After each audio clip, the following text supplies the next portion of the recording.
من يهده الله فلا مضل له ومن يضلل فلا هادي له وأشهد أن لا إله إلا الله وحده لا شريك له وأشهد أن محمدًا عبده ورسوله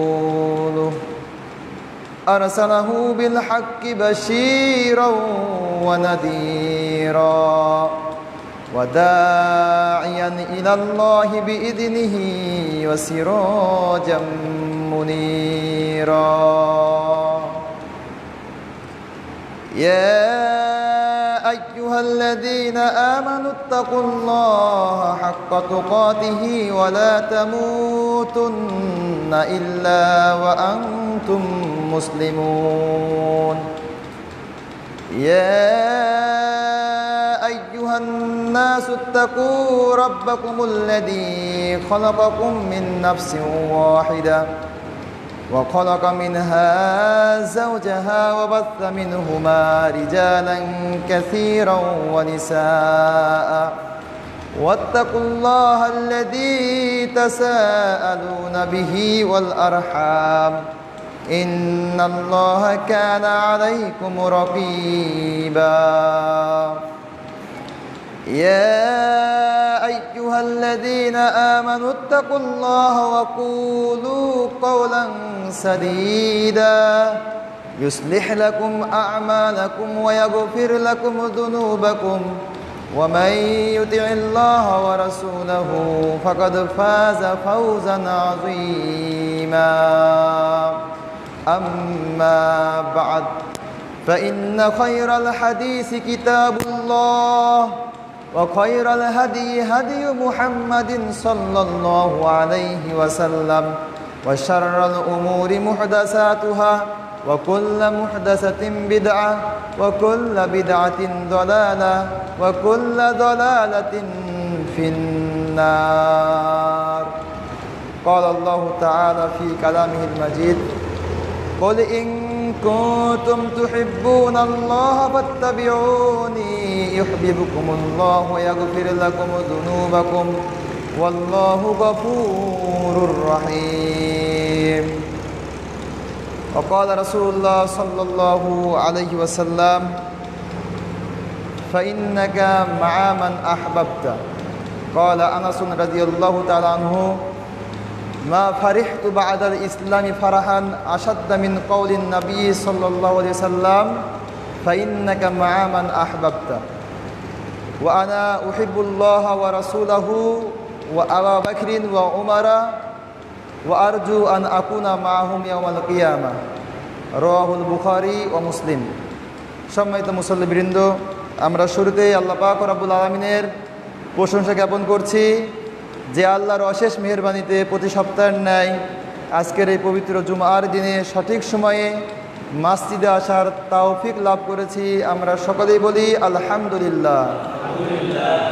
অতঃপর অসংখ্য দুরূদ সালাম পেশ করছি প্রিয় নবীর প্রতি আমরা সংক্ষিপ্ত দুরূদ পাঠ করি আল্লাহুম্মা সাল্লি আলাই আল্লাহুম্মা বারিক আলাই সম্মানিত মুসল্লিবৃন্দ আজকের জুমার খুতবার এই সংক্ষিপ্ত সময়ে একটি গুরুত্বপূর্ণ বিষয়ের শিরোনাম আল্লাহ ও তার রাসূলকে ভালোবাসা আল্লাহ ও তার রাসূলকে ভালোবাসা এ বিষয়ে পবিত্র কোরআন ও সহিহ হাদিসের আলোকে আলোকপাত করার চেষ্টা করব আলাইহি তাওয়াক্কালতু ওয়া ইলাইহি উনীব সম্মানিত মুসল্লিবৃন্দ আল্লাহ তাআলা এবং তার রাসূলকে ভালোবাসা এই বিষয়টা কত গুরুত্বপূর্ণ আমি দুইটা পয়েন্ট উল্লেখ করি তাহলে আপনারা বুঝতে পারবেন যে বিষয়টার গুরুত্ব ও তাৎপর্য কত বেশি এই যে পৃথিবীর যে যাত্রা শুরু হয়েছে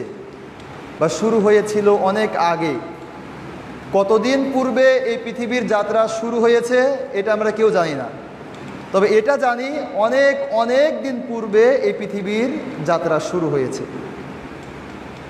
যে জিনিসের শুরু আছে তার শেষও আছে যেহেতু পৃথিবীর শুরু হয়েছে সুতরাং পৃথিবীর শেষও আছে এটা প্রত্যেকেই বিশ্বাস করে। ইহুদি, খ্রিস্টান, বৌদ্ধ, হিন্দু থেকে প্রত্যেকেই বিশ্বাস করে যে এই বিশ্বজগৎ একদিন শেষ হয়ে যাবে। কিন্তু মুসলিমরা এইটার পাশাপাশি আরেকটা বিষয় বিশ্বাস করে যে এই পৃথিবী শেষ হয়ে যাবে, এরপরে আরও একটা জীবন শুরু হবে, সেইটার নাম কিয়ামতের দিন। সেই দিন আল্লাহ তাআলা প্রত্যেককে প্রত্যেকের কাজের বদলা দিবেন। তো এই যে কিয়ামতের দিন যে শুরু হবে, এই কিয়ামতের দিনে মানুষের জন্য সবচেয়ে যে বিষয়টা বেশি কাজে আসবে তা হচ্ছে আল্লাহ ও তার রাসূলকে ভালোবাসা। সহিহ বুখারীর হাদিস, একজন সাহাবী এসে বললেন যে ইয়া রাসূলুল্লাহ মাতাস সাআ, কিয়ামত কবে, কিয়ামত কবে সংঘটিত হবে? আল্লাহ রাসূল উত্তরে বললেন যে মা আ'দাত্তা লিস সাআ, তুমি আমাকে জিজ্ঞেস করছো কিয়ামত কবে সংঘটিত হবে, আমি তোমাকে প্রশ্ন করি তুমি কিয়ামতের জন্য কি করেছো? তোমার ইনকাম কি আছে, তোমার পুঁজি কি আছে কিয়ামতের জন্য? তখন ওই ব্যক্তি উত্তরে বলল হুব্বুল্লাহি ওয়া রাসূলিহি, হে আল্লাহ রাসূল, আমার তেমন কোনো পুঁজি নাই, কিন্তু আমি আল্লাহ ও তার রাসূলকে ভালোবাসি। এই কথা শুনে আল্লাহ রাসূল বললেন ফাইন্নাকা মা'a মান আহবাবতা, তুমি জেনে রাখো, তুমি যেহেতু কিয়ামত সম্পর্কে জিজ্ঞেস করছো, সেই কিয়ামতের দিন তুমি তাদের সাথেই থাকবে যাকে তুমি দুনিয়াতে ভালোবাসো।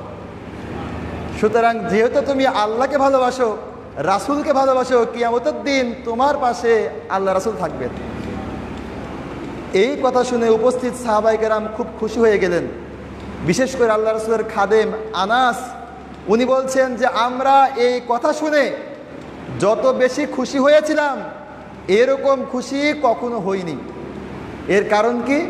এর কারণ হচ্ছে যে আমি আল্লাহকে ভালোবাসি, আমি রাসূলকে ভালোবাসি, আমি আবু বকরকে ভালোবাসি, আমি উমারকে ভালোবাসি। যেহেতু রাসূল বলছেন যে তুমি যাকে ভালোবাসো কিয়ামতের দিন তার সাথেই থাকবে, সুতরাং আমি আশা করতে পারি যে আমি আল্লাহ রাসূলের সাথে থাকবো, আবু বকরের সাথে থাকবো, উমরের সাথে থাকবো, যদিও তাদের মতো আমার আমল না। সম্মানিত মুসল্লিবৃন্দ, এজন্য এই বিষয়টা অত্যন্ত গুরুত্বপূর্ণ যে আল্লাহ এবং তার রাসূলকে ভালোবাসতে হবে। আরেকটা বিষয় আমি উল্লেখ করতে চাই, আমরা যে ঈমান এনেছি, আমরা ঈমান আনছি কার প্রতি? আল্লাহর প্রতি। ঈমান মানে কি? ঈমান মানে হচ্ছে বিশ্বাস, আল্লাহকে বিশ্বাস করা, রাসূলকে বিশ্বাস করা, আল্লাহর প্রেরিত যে কিতাব সেগুলো বিশ্বাস করা, ফেরেশতাকে বিশ্বাস করা, কিয়ামত দিবসকে বিশ্বাস করা, তাকদীরকে বিশ্বাস করা। এই প্রত্যেকটা বিশ্বাসের মূলে কে আছেন? আল্লাহ তাআলা। যদি আল্লাহকেই বিশ্বাস না করেন তাহলে কি বাকিগুলো আর থাকবে? আর আল্লাহকে বিশ্বাসের অন্যতম মাধ্যম হচ্ছে আল্লাহকে ভালোবাসা। কারণ আমি আল্লাহকে বিশ্বাস করলাম, তার মানে আল্লাহ যে নির্দেশ দিবেন সেই নির্দেশ আমাকে পালন করতে হবে।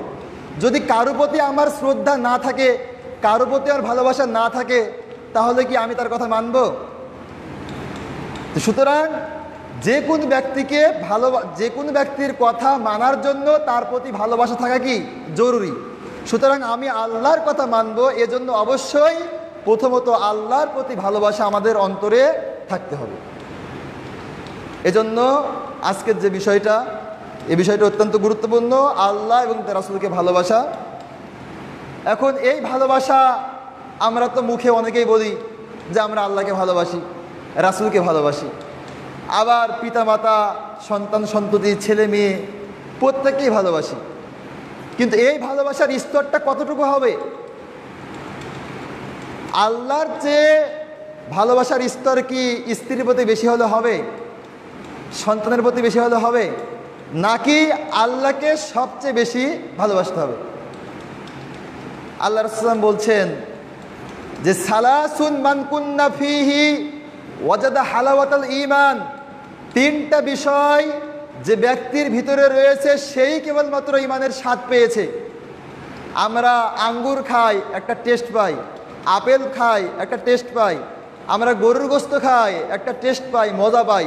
ঠিক আমরা যে ঈমান এনেছি, ঈমানের একটা মজা আছে। এই মজা হবে তখন যখন আমাদের ভিতরে তিনটা বিষয় থাকবে। আল্লাহ রাসূল 1 নম্বরে বললেন আইয়াকুন আল্লাহু ওয়া রাসূলুহু আহাব্বা ইলাইহি মিম্মা সিওয়াহুমা, যে ওই ব্যক্তির নিকটে আল্লাহ এবং তার রাসূল হবেন সবচেয়ে প্রিয় ব্যক্তি। যদি আমার কাছে আল্লাহ এবং তার রাসূল সবচেয়ে প্রিয় ব্যক্তি হয়, তাহলে আমি আশা করতে পারি যে আমি ঈমানের যে একটা মজা, সেই মজা আমি পাবো। দ্বিতীয়ত আল্লাহ তাআলা বলছেন সূরা বাকারা আয়াত নম্বর 165, আল্লাহ তাআলা বলছেন যে অমিনান নাসি, এমন অনেক মানুষ রয়েছে যারা আল্লাহ ছাড়া অন্যকে উপাস্য মনে করে, আল্লাহ ছাড়া অন্যকে রব মনে করে, এবং তারা তাদের ওই সকল মূর্তিদেরকে আল্লাহর মতো ভালোবাসে। তবে যারা ওয়াল্লাযীনা আমানু আশাদ্দু হুব্বান লিল্লাহ, তবে যারা আল্লাহকে ভালোবাসে, যারা ঈমান যারা এনেছে, তারা আল্লাহকে সবচেয়ে বেশি ভালোবাসে। আমি একটা হাদিস এবং একটা আয়াত উল্লেখ করে বলতে যাচ্ছি যে আমাদেরকে ভালোবাসতে হবে আল্লাহকে সবচেয়ে বেশি। সবার ওপরে আল্লাহকে ভালোবাসতে হবে। যদি সবার ওপরে আল্লাহকে ভালোবাসা না হয়, তাহলে কিন্তু আমার ঈমানটা পূর্ণ হবে না। তাই আসুন আমরা আল্লাহকে সবার ওপরে ভালোবাসার চেষ্টা করি। আল্লাহ পাক রব্বুল আলামিন আমাদেরকে সে তৌফিক দান করুন বলে আল্লাহুম্মা আমিন। যদি আমরা আল্লাহকে সবার চাইতে বেশি ভালো না বাসি, তাহলে আমাদের শাস্তি কি সেটা শুনেন। সূরা তাওবা আয়াত নম্বর 40 আল্লাহ তাআলা বলছেন, কুল ইন কানা আবাউকুম ওয়া আবনাউকুম ওয়া ইখওয়ানুকুম, হে রাসূল বলে দিন, এখানে আল্লাহ তাআলা 8টা বিষয় উল্লেখ করছেন, আপনার প্রত্যেকেই গণেন। 1 নাম্বার, আল্লাহ তাআলা বলছেন যদি তোমাদের কাছে তোমাদের পিতামাতা, কুল ইন কানা আবাউকুম তোমাদের পিতামাতা, ওয়া আবনাউকুম তোমাদের সন্তান সন্ততি, ওয়া ইখওয়ানুকুম তোমাদের ভাই, ওয়া আজওয়াজুকুম তোমাদের স্ত্রী, ওয়া আশিরাতুকুম তোমাদের গোত্রের লোক, ওয়া আমওয়ালুন ইকতারাফতুমুহা এবং তোমাদের সম্পদ, যে সম্পদগুলো তোমরা জমা করেছো, ওয়া তিজারাতুন তাকশাউনা কাসাদাহা এবং তোমাদের ব্যবসা বাণিজ্য, ওয়া মাসাকিনু তারদাউনাহা এবং তোমাদের বাড়িঘর যেগুলোকে তোমরা পছন্দ করো। এই 8টা বিষয় যদি আহাব্বা ইলাইকুম মিনাল্লাহি ওয়া রাসূলিহি ওয়া জিহাদিন ফি সাবিলিহি, যদি এই 8টা বিষয় আল্লাহর চেয়ে, তার রাসূলের চেয়ে, তার রাস্তায় জিহাদ করার চেয়ে বেশি প্রিয় হয়, ফাতারাব্বাসু হাত্তা ইয়াতিয়াল্লাহু বিআমরিহি, তাহলে তোমরা অপেক্ষা করো, আল্লাহ তাআলা অতি সত্বর তোমাদের জন্য শাস্তি অবতীর্ণ করবেন। সম্মানিত মুসল্লিবৃন্দ, 8টা বিষয়, পিতামাতা, সন্তান সন্ততি, ভাই বোন, স্ত্রী, গোত্রের লোক, ধন সম্পদ, ব্যবসা বাণিজ্য এবং আমাদের বাড়িঘর, যদি এইগুলোর প্রতি মহব্বত আল্লাহর চেয়ে, তার রাসূলের চেয়ে, তার রাস্তায় জিহাদ করার চেয়ে বেশি হয়, তাহলে আল্লাহ নিজেই বলছেন তোমরা অপেক্ষা করো, আমি তোমাদের জন্য শাস্তি নিয়ে আসছি।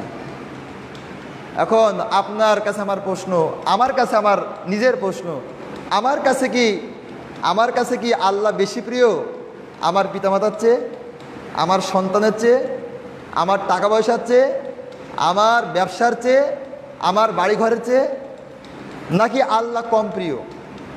আমি এই বিষয়টা কিছুক্ষণ পরে ব্যাখ্যা করছি, কোনটা বেশি প্রিয়। আমি উদাহরণ দিই, এই যে মুয়াজ্জিন সাহেব প্রতিদিন 5 বার আজান দেয় না, কি বলেন? আল্লাহু আকবার। আল্লাহু আকবার এটার অর্থ কি? আল্লাহ সবচেয়ে মহান, আল্লাহ সবচেয়ে বড়, আল্লাহ সবচেয়ে শ্রেষ্ঠ, আল্লাহ সবচেয়ে প্রিয়। তো এই কথাটা আমরা শুনতে পাই না? আগে তো মাইক ছিল না, এখন তো আমরা মাশাআল্লাহ এক জায়গায় থেকে বিভিন্ন মসজিদের আজান শুনতে পাই। তো এই আজান শোনার পরে আমরা কি মসজিদে আসি, নাকি আমরা আমাদের বাড়িতে ব্যস্ত থাকি, না আমাদের ব্যবসা বাণিজ্যে ব্যস্ত থাকি? বলেন। যদি আপনি বলেন যে আমার কাছে আল্লাহ বেশি প্রিয়, এরপরে আজান আপনার কানে যায়, মুয়াজ্জিন বলছেন আল্লাহু আকবার, আল্লাহ সবচেয়ে বেশি বড়, আল্লাহ সবচেয়ে বেশি প্রিয়, আল্লাহ চেয়ে শ্রেষ্ঠ কেউ নাই, এই কথা আপনার কানে যাচ্ছে, আপনি মসজিদে আসছেন না, সালাত পড়ছেন না, আর বলছেন যে আমার কাছে আল্লাহ বেশি প্রিয়। কথা কি মিলছে? সম্মানিত মুসল্লিবৃন্দ, আমি একটা উদাহরণ প্রায়ই দিই, এখানেও দিচ্ছি। যদি আমরা শুধুমাত্র মুখে বলি যে আল্লাহ আমার কাছে প্রিয় আর কাজ না করি, তাহলে আমাদের উদাহরণ হবে ওই ব্যক্তির ন্যায়। একজন ব্যক্তি খুব পিপাসার্ত, পানির অনেক পিপাসা পেয়েছে, তার সামনে নলকূপ রয়েছে, পানির জগ রয়েছে, গ্লাস রয়েছে, ট্যাপ রয়েছে, সব কিছু রয়েছে, তার হাতও সুন্দর।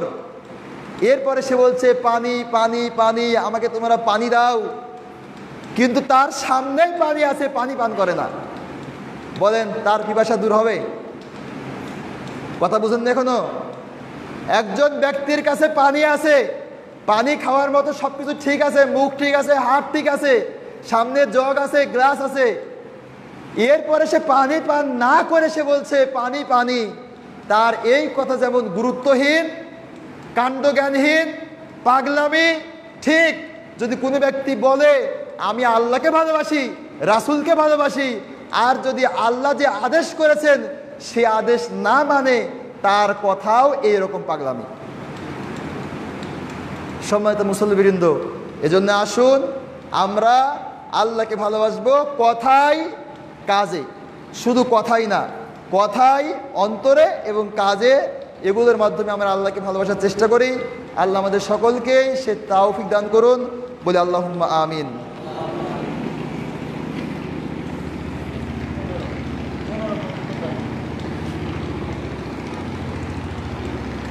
ইন্নাল হামদুলিল্লাহি ওয়াহদা ওয়াসসালাতু ওয়াসসালামু আলা রাসূলিল্লাহি আম্মা বাদ।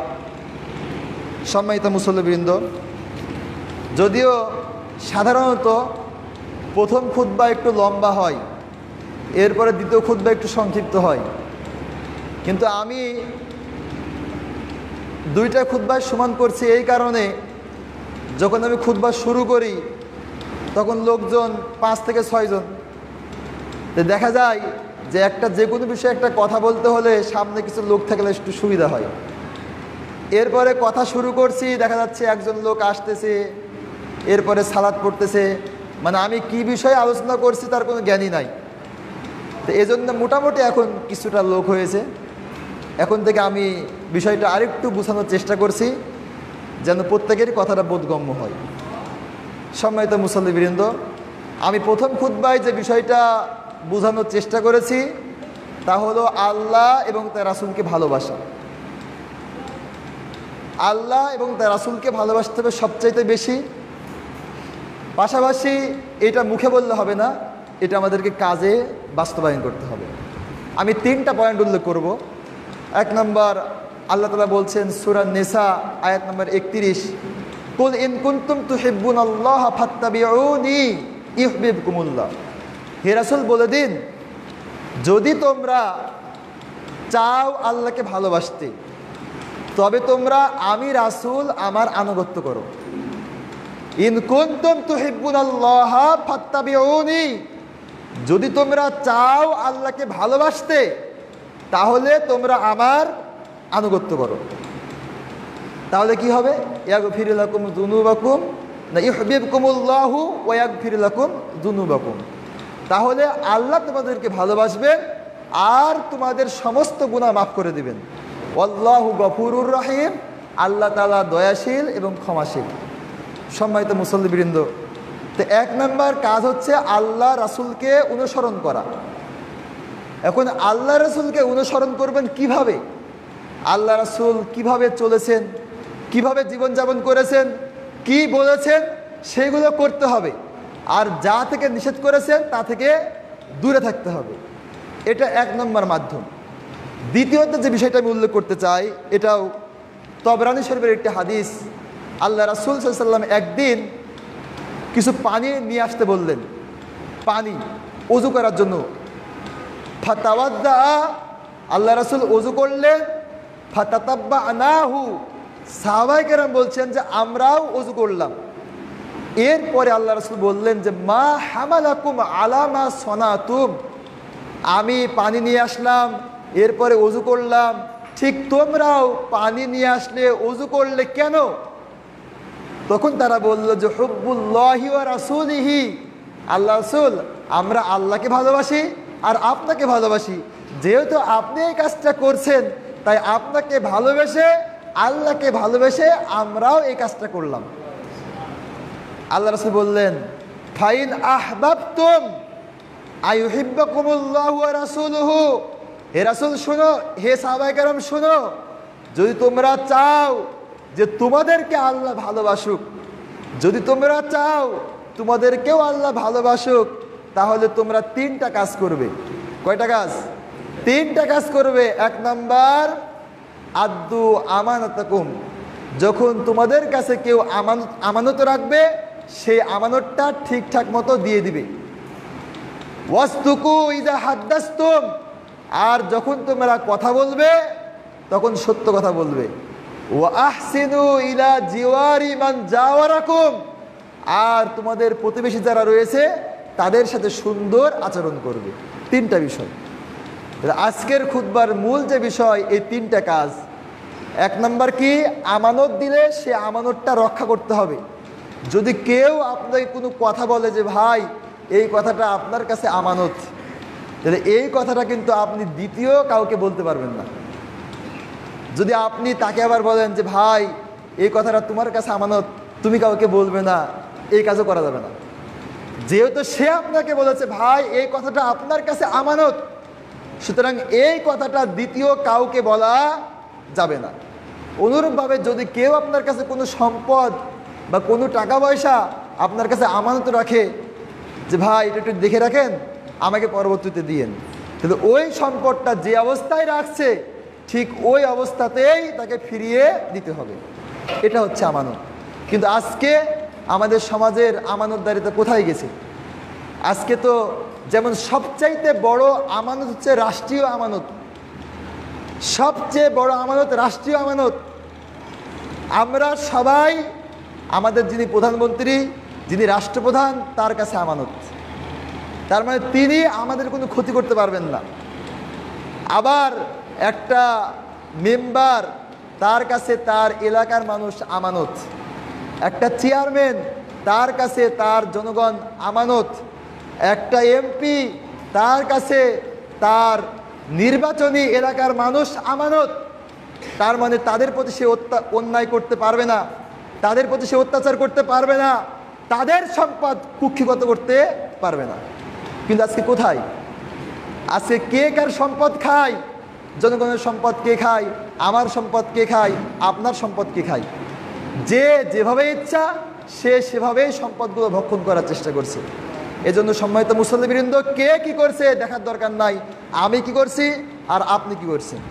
এজন্য যদি আমাদের ভিতরে কারো ভিতরে এই আমানতের সমস্যা থাকে, আমরা আজ থেকে সংশোধন হয়ে যাব। আমরা কারো সম্পদ কখনোই অন্যায়ভাবে গ্রাস করব না। দ্বিতীয়ত সত্য কথা বলা। কথা বললে সত্য কথা বলতে হবে। আজকে আমরা সত্য কথা বলি কয়জন? সাধারণত আপনার কাছে মোবাইল আছে, আপনাকে ফোন দিয়েছে, ভাই আপনি কোথায়? আপনি আছেন বাজারে, এখনও গাড়িতে উঠেননি, বলছেন যে আমি গাড়িতে, এই তো চলে আসছি। এই যে একটা মিথ্যা কথা, কি প্রয়োজনটা ছিল?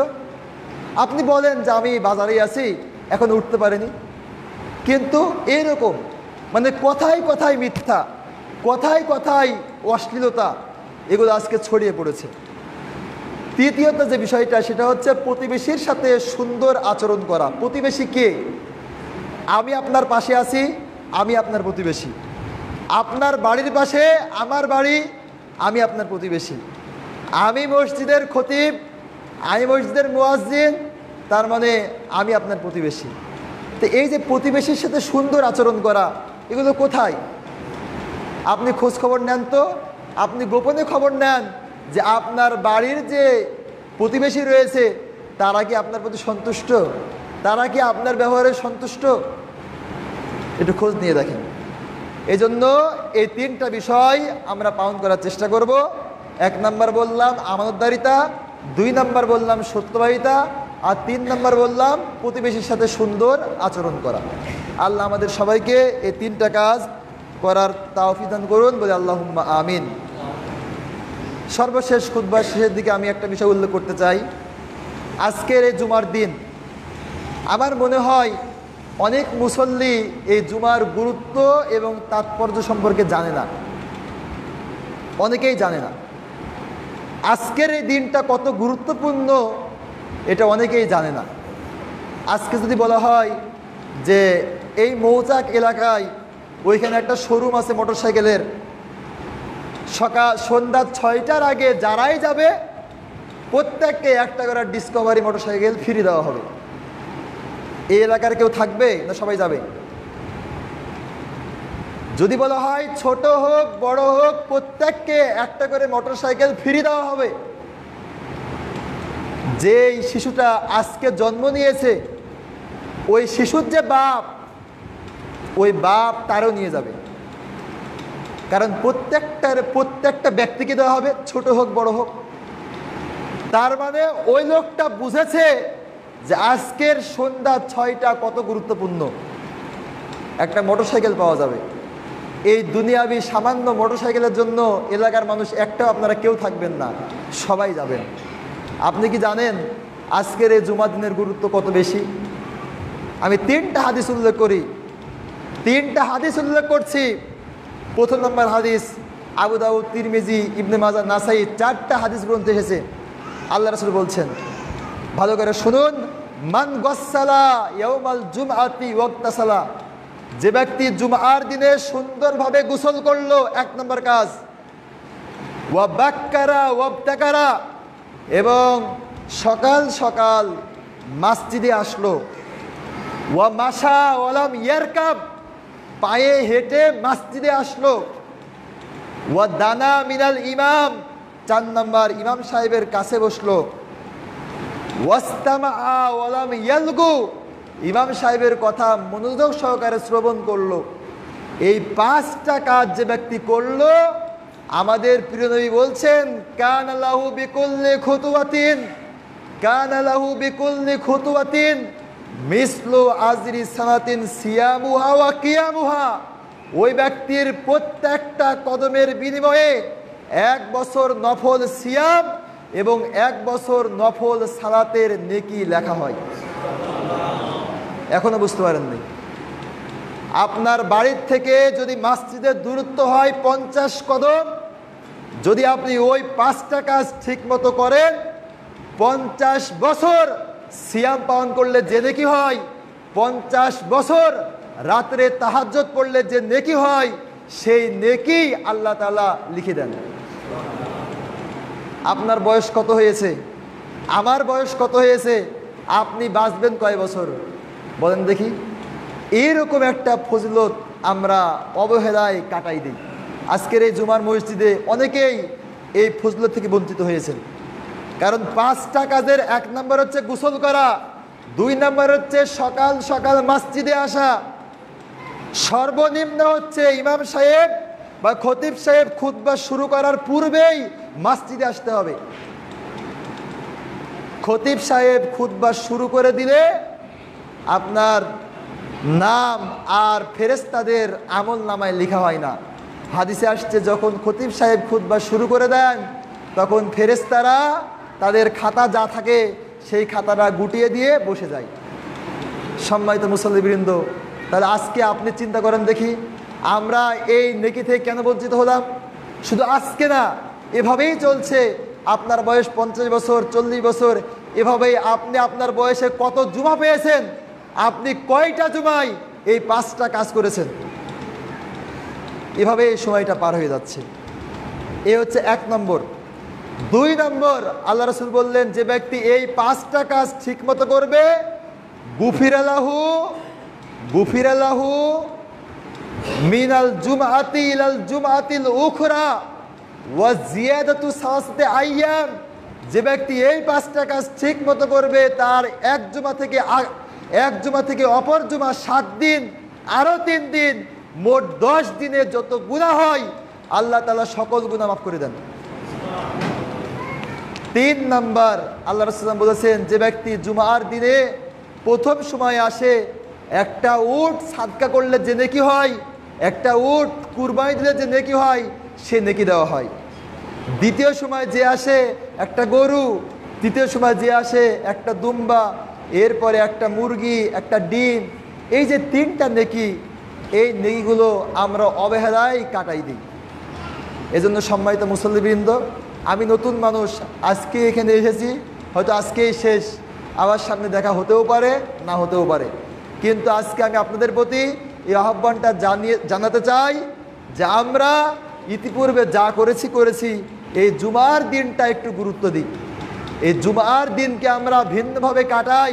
বিশেষ করে এই 5টা কাজ, গোসল করা, সকাল সকাল মসজিদে আসা, পায়ে হেঁটে আসা, এরপরে ইমাম সাহেবের কাছে বসা এবং খুতবার সময় মনোযোগ সহকারে খুতবা শোনা। কয়েকটা কাজ আমরা করি খুতবার সময়। 1 নাম্বার, খুতবার সময় আমরা ডানে বামে তাকাই।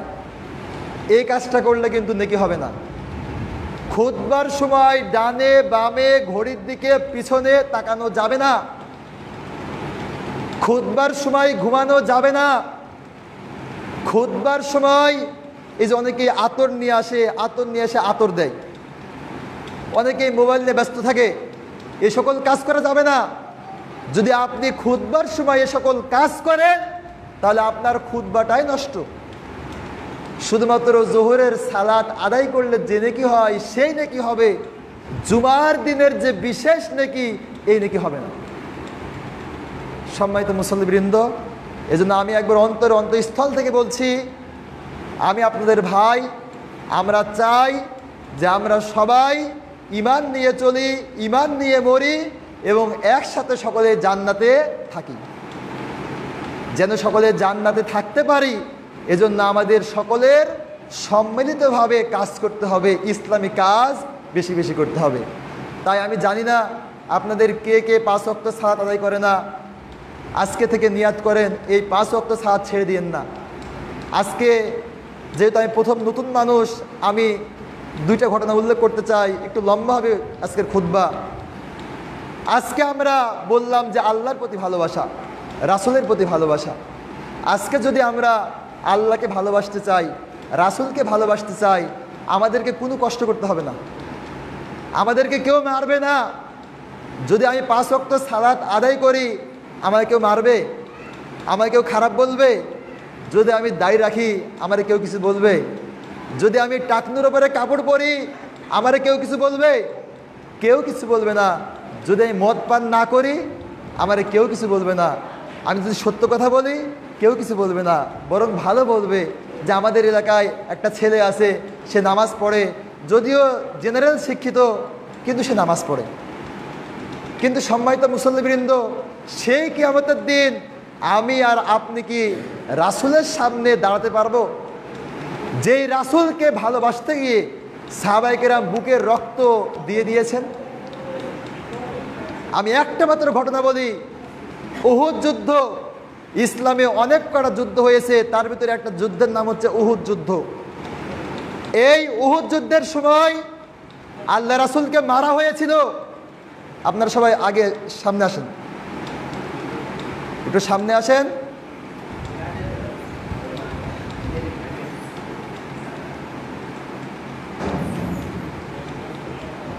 যে দ্রুত একটু সামনে চলে আসেন, দ্রুত। আমরা পিছনে না তাকাই, সামনে তাকাই, একটু শোনার চেষ্টা করি, আল্লাহর কাছে দোয়া করি আল্লাহ যেন আমাদেরকে হেদায়েত দান করেন, আল্লাহুম্মা আমিন। কারণ একটা হাদিস আছে, আল্লাহ তাআলা বলছেন যে ইন্নী খলাকতু ইবাদি হুনাফা, আমি আমার প্রত্যেকটা বান্দাকে সৎ কাজ করার যোগ্যতা দিয়ে পৃথিবীতে পাঠিয়েছি। প্রত্যেকটা মানুষই সৎ কাজ করতে পারে, কিন্তু ফাজতালাতহুমুশ শায়াতিন, কিন্তু শয়তান তাদেরকে বিভ্রান্ত করেছে। যাই হোক, আমি যেটা বলতে যাচ্ছিলাম, উহুদ যুদ্ধ একটা যুদ্ধ ছিল। এই যুদ্ধে আল্লাহ রাসূল ছিলেন সেনাপতি, আবু বকর, ওমর, উসমান, আলী সবাই ছিলেন যোদ্ধা, প্রত্যেকে যুদ্ধ করতে গেছেন। প্রথম দিকে মুসলমানদের বিজয় হয়েছিল, কিন্তু কিছু ভুলের কারণে মুসলমানদের পরাজয় হয়েছিল এই যুদ্ধে। এই যুদ্ধে আল্লাহ রাসূলকে মারা হয়েছিল এবং আল্লাহ রাসূলের মাথায় আঘাত করা হয়েছিল। আল্লাহ রাসূলের মাথায় হেলমেট ছিল, সেই হেলমেট ভেঙে মাথাতে তরবারি ঢুকে গিয়েছিল। আল্লাহ রাসূল বেহুশ হয়ে পড়ে গিয়েছিলেন। আল্লাহ রাসূল বেহুশ হয়ে গিয়েছিলেন যখন সংবাদ পৌঁছে গেল যে আল্লাহ রাসূল মারা গেছেন। কাফেররা সংবাদ পৌঁছে দিল যে তোমাদের রাসূল মারা গেছে। তখন হযরত ওমর রাদিয়াল্লাহু তাআলা আনহু তার হাতের যে তরবারি ছিল এই তরবারি উনি ফেলে দিলেন। যখন শুনলেন যে রাসূল মারা গেছেন, এই কথা শোনার সঙ্গে সঙ্গে তিনি তরবারি ফেলে দিলেন আর বললেন, আমি আর যুদ্ধ করব না। আমি যুদ্ধ করব কার জন্য? আমি যার জন্য যুদ্ধ করছি, আল্লাহ রাসূলকে ভালোবেসে, সে রাসূল তো মারা গেছে, আমি আর যুদ্ধ করব না। এই তরবারি ফেলে দিলেন। এভাবে সাহাবায়ে কেরামের এই করুণ অবস্থা। ওই সময় যারা কাফের যারা ছিল তারা চারিধার থেকে তীর নিক্ষেপ করে। সাহাবায়ে কেরামের ওই রকম কোনো হেলমেট বা ওই রকম কোনো অস্ত্র ছিল না, যার জন্য আল্লাহ রাসূলকে মাঝখানে রেখেছেন। সাহাবায়ে কেরাম চারিদিকে আছেন, কাফেররা তীর নিক্ষেপ করে, ওই তীরগুলো সাহাবায়ে কেরামের বুকে আসে, সাহাবায়ে কেরামের কাঁধে আসে, কিন্তু সাহাবায়ে কেরাম তো রাসূলকে ছেড়ে চলে যাননি। এই হচ্ছে রাসূলের প্রতি ভালোবাসা। আজকে আপনি আমি দাবি করি রাসূলকে ভালোবাসি, আল্লাহকে ভালোবাসি। দেখেন তো, সাহাবায়ে কেরাম জীবনের রক্তটা দিয়ে দিচ্ছেন রাসূলের জন্য, কিন্তু আজকে আমি আপনি কখনো কি একটা থাপ্পড় খেয়েছি,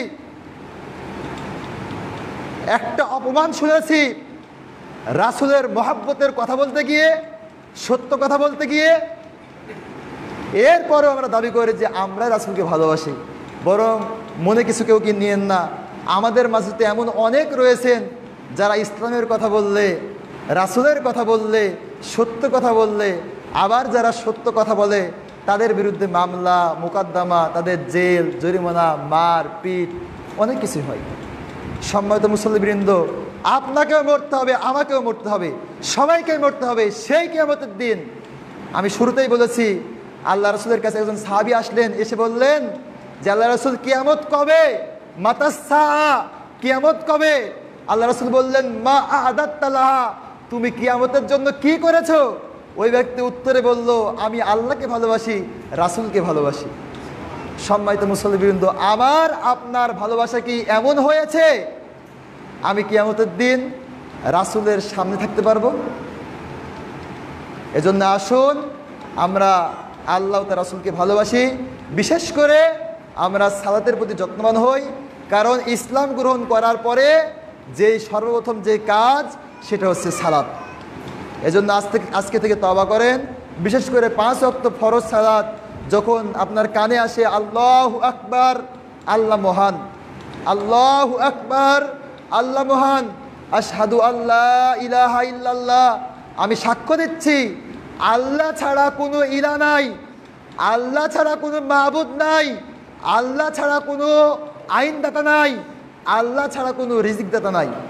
আপনি এ সাক্ষ্য দিচ্ছেন, এ সাক্ষ্য দেওয়ার পরেও যদি আপনি রিজিকের টানে ব্যবসায় ব্যস্ত থাকেন, রিজিকের টানে দোকানে ব্যস্ত থাকেন, রিজিকের টানে ক্ষেত খামারে ব্যস্ত থাকেন, তাহলে বোঝা যাচ্ছে আপনার রিজিকদাতা আল্লাহ না, আপনার রিজিকদাতা দোকান, আপনার রিজিকদাতা ওই ব্যবসা, আপনার রিজিকদাতা ওই ক্ষেত খামার।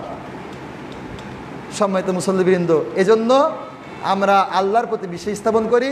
বিশেষ করে একটা কথা মনে রাখবেন, কাজকে বলবেন সালাত আছে, সালাতকে বলবেন না কাজ আছে। আপনার যত ব্যস্ততায় থাকুক 5 ওয়াক্ত সালাত জামাতের সাথে পড়বেন। আল্লাহ আমাদের সকলকেই সে তৌফিক দান করুন, এই আশা ব্যক্ত রেখে এবং প্রত্যেকের জন্য দোয়া করি যে হে আল্লাহ, আমাদের যে সকল মুসলমান ভাই এখনও শয়তানের ওয়াসওয়াসায় বা শয়তানের ধোঁকায় তোমার পথে চলছে না, আল্লাহ তুমি তাদেরকে হেদায়েত করো। এবং আমাদের মধ্য থেকে যারা এখনও 5 ওয়াক্ত সালাত আদায় করি না, আল্লাহ তুমি আমাদের প্রত্যেককে 5 ওয়াক্ত সালাত আদায় করার তৌফিক দান করো। হে আল্লাহ, তুমি আমাদেরকে এমনভাবে জীবনযাপন করার তৌফিক দান করো যেন আমরা কিয়ামতের দিন তোমার রাসূলের পাশে থাকতে পারি, সাহাবায়ে কেরামের পাশে থাকতে পারি। আর সর্বশেষ আমাদের যারা আত্মীয় স্বজন সহ যারাই অসুস্থ রয়েছেন প্রত্যেকের জন্য দোয়া করি। আল্লাহ যেন আমাদের অসুস্থ ব্যক্তিদেরকে সুস্থ দান করেন, বলে আল্লাহুম্মা আমিন। আল্লাহুম্মা সাল্লি আলা মুহাম্মাদি ওয়া আলা আলি মুহাম্মাদ কামা সাল্লাইতা আলা ইব্রাহিম ওয়া আলা আলি ইব্রাহিম ইন্নাকা হামিদুম মাজিদ। আল্লাহুম্মা বারিক আলা মুহাম্মাদি ওয়া আলা